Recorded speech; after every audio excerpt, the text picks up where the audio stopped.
अस्सलामुअलैकुम नाजरीन, आप देख रहे हैं लाहौरी जलवा और मैं आपका मेज़बान फ़ाहद हसन। नाजरीन, आज हमारे साथ एक मशहूर एडवोकेट राय खुरम साहब मौजूद है। जैसा कि नाजरीन आप लोग जानते हैं कि कराची की दुआ ज़ारा लाहौर के ज़हीर नामी लड़के के साथ भागकर निकाह कर लेती है और उनके वालिदैन बहुत ज़्यादा एतराज़ करते हैं और यही चीखो पुकार करते हैं कि वो अपनी मर्ज़ी से नहीं भागी, अलबत्ता इनके पीछे एक बहुत बड़ा माफिया है। नाजरीन, ज़हीर के घर वालों का केस लड़ने वाले और इन्वेस्टिगेट करने वाले राय खुरम साहब हमारे साथ मौजूद है। इनसे बात करते हैं। अस्सलाम वालेकुम सर। जी वालेकुम सर सलाम। कैसे हैं आप? जी अल्हम्दुलिल्लाह, शुक्र अल्लाह ताला का। सर सबसे पहले मुझे ये बताइएगा कि कराची में खबर वायरल होती है कि एक बच्ची अगवा हो गई है। जब वो उस केस के इन्वेस्टिगेशन की तरफ कदम बढ़ाते हैं हमारे इदारे, हमारी पुलिस और मीडिया भी जब ये कदम उठाती है तो पता चलता है कि वो लाहौर के ज़हीर नामी लड़के के साथ भागकर पसंद की शादी कर लेती है। सर क्या कहना चाहेंगे आप, कहाँ तक ये दुरुस्त है? क्या वाकई उसको अगवा किया गया था या वाकई वो भाग कर उसने शादी की है? नहीं, दुआ ने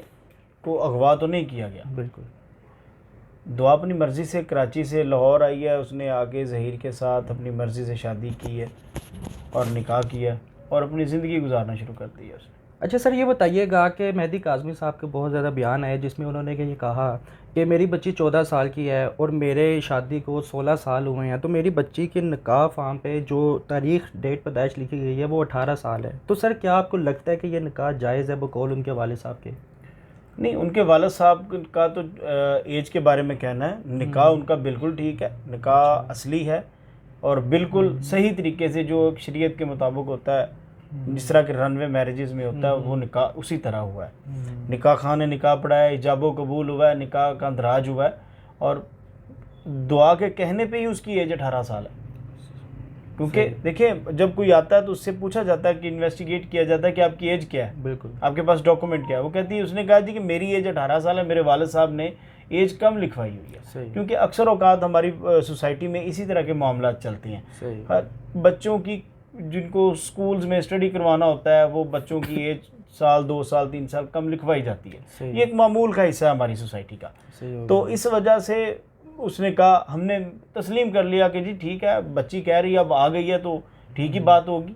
सर माजरत के साथ आपकी बात काट रहे हैं, मेहदी काज़मी साहब ने ये बयान दिया था कि मेरी शादी को 16 साल हो गए हैं। इवन डैट के उन्होंने अपनी शादी के डॉक्यूमेंट्स भी सारे शो करवाए।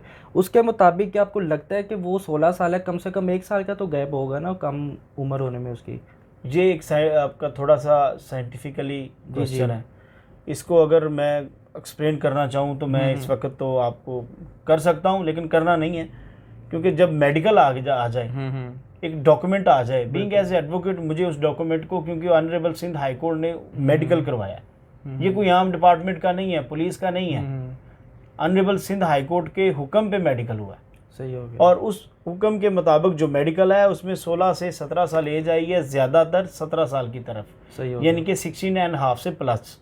सही हो गया। और ये अब मेडिकल कह रहा है, मैं तो कुछ भी नहीं कहूँगा यार। सही हो गया। अच्छा सर, कहा ये जा रहा था कि जो मौलवी साहब जिन्होंने निकाह पढ़ाया था वो निकाह दुरुस्त ना कहलाने पर उनको गिरफ़्तार कर लिया गया, इन्वेस्टिगेट किया गया, जिसके पीछे काफ़ी ज़्यादा लोगों को पकड़ा गया और ये भी बहुत ज़्यादा वायरल बात हुई है कि इसके पीछे बहुत बड़ा माफिया है जो इनको ज़बरदस्ती मीडिया पे लेकर आ रहा है और ज़ुबान उनकी होती है मगर गुफ्तगू उनकी होती है। सर कहाँ तक सच्चाई है? नहीं, ऐसी कोई बात नहीं है।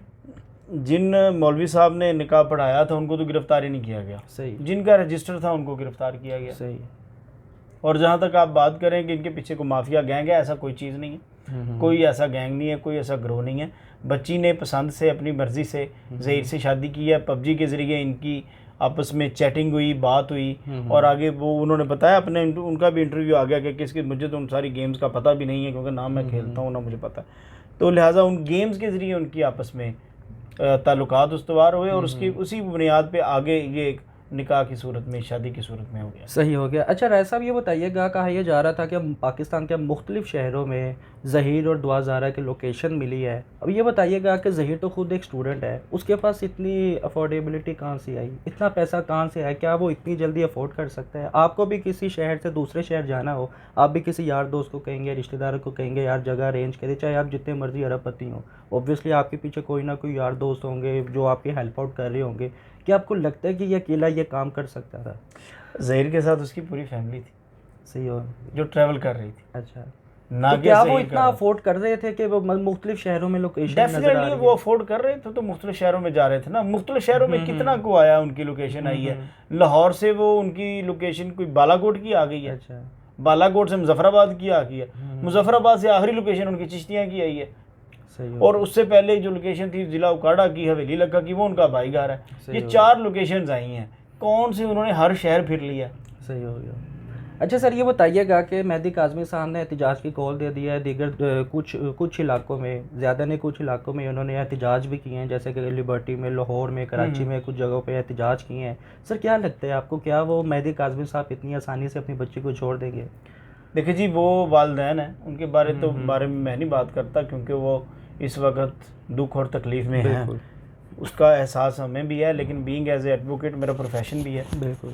मैं जब ज़हीर और दुआ की वकालत कर रहा हूँ तो मैं उस वक़्त उनकी वकालत करूँगा, ना कि दूसरी पार्टी के सेंटिमेंट्स देखूँगा। बिल्कुल देखने ज़रूर चाहिए, इखलाकियात का तकाज़ा है, बिल्कुल। मैं भी इंसान हूँ, लेकिन मेरा मानना तो यही है कि बेटी से सुलह करें और उनको अपनी मोहब्बत से सर कायम मगर करें। वो अपने बयान से पीछे नहीं ना हट रहे। वो कह रहे हैं कि इनके पीछे ज़रूर कोई ना कोई ग्रुप है, ज़रूर कोई ना कोई माफिया है, इसको ज़बरदस्ती बुलवाया जा रहा है। सर ये क्या मतलब कि समझ नहीं आ रही है इस केस की, कि सब कुछ वाजिया भी हो गया, उसके बावजूद उसके वालिद का ये बयान आ ही जा रहा है कि इनके पीछे ज़रूर कोई ना कोई माफिया है। सर क्या कहना चाहेंगे, कौन है, हमें भी बता अब दें। तो सिंध के 2 आईजीज साहिबान ने फरमा दिया है कि इनके पीछे कोई ग्रोह नहीं है, कोई ग्रुप नहीं है, ये खौफ और डर के मारे भाग रहे हैं दोनों बच्चे। सही।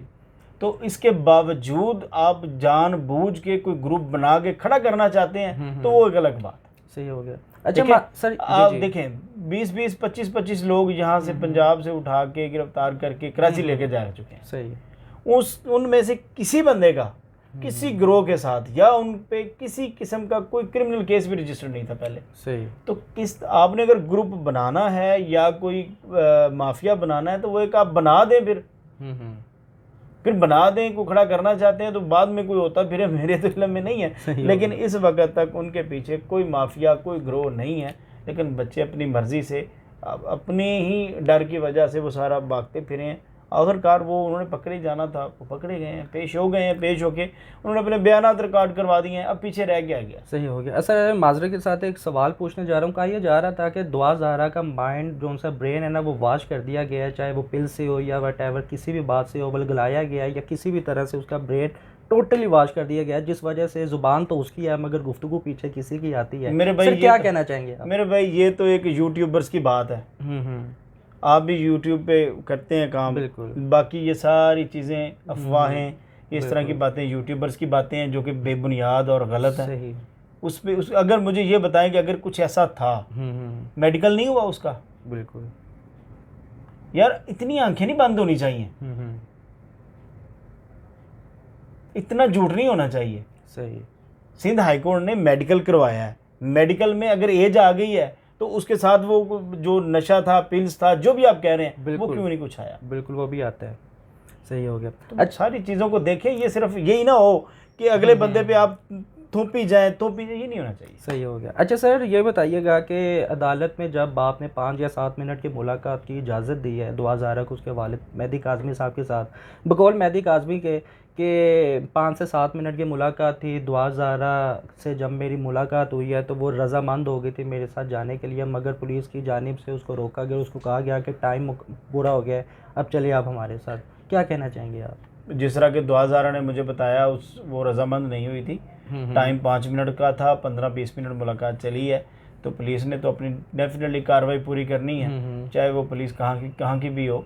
और दुआ का इंटरव्यू भी आ चुका है, उसमें उसने बता दिया है कि मेरे वालिद साहब से कहा था कि ज़हीर को और मुझे तस्लीम कर लें, निकाह को तस्लीम कर लें, मैं सुलह के लिए राज़ी हूँ। सही हो गया। लेकिन अगर आप तस्लीम नहीं करेंगे तो मैं नहीं राज़ी हूँ। सही हो गया। ये कंडीशनल बात थी। सही हो गया। अगर ये कंडीशनल बात थी तो उसको ये नहीं कहना चाहिए कि वो मान गई है। सही हो गया। उसकी बात थी उसको भी तस्लीम कर लेना चाहिए। सही हो गया। ये मामला तफाहम तफहीम के होते हैं। अच्छा सर बताइएगा, क्या आपको लगता है कि दुआ ज़हरा के पेरेंट्स मेहदी काज़मी साहब ख़ुसूसन सुप्रीम कोर्ट में चैलेंज कर सकते हैं? ये तो जी अब वो फ्यूचर की बात आप पूछने लग गए हैं, तो मैं नहीं, तो केस की नौयत के मुताबिक पूछ रहा हूँ ना, जिस तरह से वो ज़रा बराबर भी एक माइनस पॉइंट भी होता है ना, वो भी पीछे नहीं हट रहे, वो उनका चलो, बयानिया देखिए, वही है वो अगर उनका बयानिया वही है तो रहे उनका नहीं, अगर बयानिया, मैं मोहब्बत चेंज में नहीं कर बात हो ना, वो तो चले हम भी मानते हैं एक बाप की मोहब्बत है अपनी औलाद के साथ, वो तो हम तस्लीम करते हैं, हम रिस्पेक्ट करते हैं माँ बाप की और बच्चों की मोहब्बत को। जिस तरह वो कह रही है कि नहीं इनके पीछे कोई ग्रो है, इस बात पे कह रहा हूँ कि अगर वो इस चीज़ को मज़ीद आगे लेकर जाना चाहेंगे तो क्या आपको लगता है कि ये मज़ीद केस जो उनसे आगे लटकता जाएगा, बढ़ता जाएगा? ये केस आखिरी फोरम में आगे हम्म, सुप्रीम कोर्ट का बिल्कुल ले जाना चाहेंगे भी तो सुप्रीम कोर्ट जाएगा, सही हो गया, इससे आगे कहाँ पे जाना है? ऐसे ही है आपकी नज़र में है कोई सुप्रीम कोर्ट से बड़ी अदालत पाकिस्तान में? फिलहाल फिलहाल नहीं है। नहीं है ही नहीं, आइन के मुताबिक भी देखा जाए तो। अच्छा राय साहब, लास्ट में क्या पैगाम देना चाहेंगे आप? मेरा पैगाम उन तमाम वालदैन से है जो बच्चों जिनके अभी बच्चे छोटे हैं या बड़े भी हैं, तो खुदारा बच्चों की तरबियत अच्छी करें और उनकी ज़रूरियात को समझें और उसके मुताबिक ही प्यार मोहब्बत से सारे मामलात करें, ताकि अल्लाह ताला सब के बच्चों की सबकी इज़्ज़तें महफूज रखें। सही हो गया सर। इंसानियत के नाते एक बड़ा एक सवाल मैं पूछने जा रहा हूँ सर, ये जो भी वाक़यात हुए, चले 2000 तो एक केस है, मगर कुछ ऐसे भी केसेस होते हैं जो माँ बाप या लड़की लड़का वटेवर जो भी उनके रिलेटिव्स होते हैं वो अपनी इज़्ज़त की वजह से केस को दबा देते हैं, चाहे वो पसंद की शादी हो या ज़बरदस्ती की शादी हो या भाग की शादी हो या रजामंदी के साथ शादी हो। सर ये तो एक केस है जो बहुत ज़्यादा प्रोमिनेंट हुआ है, बाकी हज़ारों ऐसे केसेस होते हैं जो नहीं होते। सर हमारे माशरे में जो लड़कियाँ बालिग भी हो नाबालिग भी हो ऐसे भाग कर शादी कर लेती हैं, सर इसका ज़िम्मेदार आप किसको ठहराते हैं? क्या माँ बाप ज़िम्मेदार है या सोसाइटी ज़िम्मेदार है या फिर उनकी तरबियत में मसला है या फिर वाकई लड़के वाले वो लगला लेती हैं लड़की को? नहीं, इसमें बहुत सारे एस्पेक्ट हैं, आप किसी एक को ज़िम्मेदार नहीं ठहरा सकते। बिल्कुल। जहाँ तक आपने बात की नाबालिग लड़कियाँ, नाबालिग जो बच्चियाँ होती हैं उनको भगाया नहीं जाता, उनको अगवा किया जाता है। सही। जो बालिग बच्चियाँ होती हैं वही ये स्टेप उठाती हैं। सही। और जो आप कहें कि जी इनमें कौन ज़िम्मेदार है, मैं समझता हूँ हर जगह पे थोड़ी थोड़ी जगह पे सारे ज़िम्मेदार हैं। जिस तरह के वालदैन का बच्चों पे सही तरबियत या उन पे सही तौर पे निगरानी ना करना, उनकी ज़रूरियात को ना समझना, उनको नज़रअंदाज करना। सही। और उसके बाद ये हमारा आईटी का दौर है। बिल्कुल। ये भी बहुत ज़्यादा ज़िम्मेदार है इस मामले में। सही हो गया। और फिर मैं मीडिया को भी कहूँगा, मीडिया पे भी जिस तरह के बातें होती कुछ हैं, बताई कुछ जाती हैं। सही। होता कुछ है, दिखाया कुछ जाता है, और वो भी इसमें शामिल है। सही हो गया। और घर में हर वक्त लड़ाई झगड़ा मियाँ बीवी की लड़ाई झगड़ा, वो भी इस चीज़ का जिम्मेदार है। क्योंकि वजह ये है कि जिस घर में हर वक्त मियाँ बीवी या और जॉइंट फैमिली सिस्टम है हमारा पाकिस्तान में, लड़ाई झगड़ा होता रहता है, बच्चों को नज़रअंदाज किया जाता है, आखिरकार बच्चे तंग आ जाते हैं। बिल्कुल सही कहा सर आपने। अच्छा सर, ये भी बड़ा क्वेश्चन लोगों ने पूछा है, दीगर जितने भी हमें देखते हैं उन्होंने ये सवाल पूछा है कि दुआ ज़हरा और ज़हीर को जब भी पेशी के लिए अदालत में बुलाया जाता था तो ये हाज़िर नहीं होते थे, और जिस दिन इनकी पेशी का वक्त होता था उससे एक दिन पहले या 2 दिन पहले इनकी कोई बयान की वीडियो आ जाती थी। सर क्या राज है इसके पीछे, ऐसा क्यों होता था?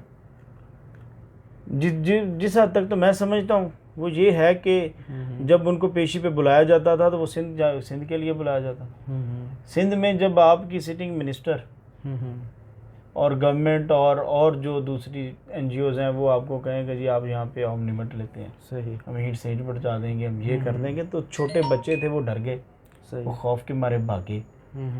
और जैसा कि कहा जाता है कि वीडियोस जो आपने पूछा कि आ जाती थी, तो वो उन्होंने वीडियोस इसलिए बना के वो शेयर करते थे कि जी वो उनको पैगाम वाज़े मिल जाए कि हम नहीं आना चाहते, हमने पसंद की शादी की है, हमें ना तंग किया जाए। सही हो गया। लेकिन फिर भी उनको तंग किया गया, उनको गिरफ्तार तो नहीं, कस्टडी में लिया गया, कस्टडी में लेके ऑनरेबल हाई कोर्ट में पेश कर दिया गया। अच्छा सर, आखिरी सवाल पूछ के वाइंड अप करती है सर, ये बताइएगा कि कहा यह जा रहा था कि रेंजर ने इसके वालिदैन को तलब कर लिया, सर कहाँ तक सच्चाई है?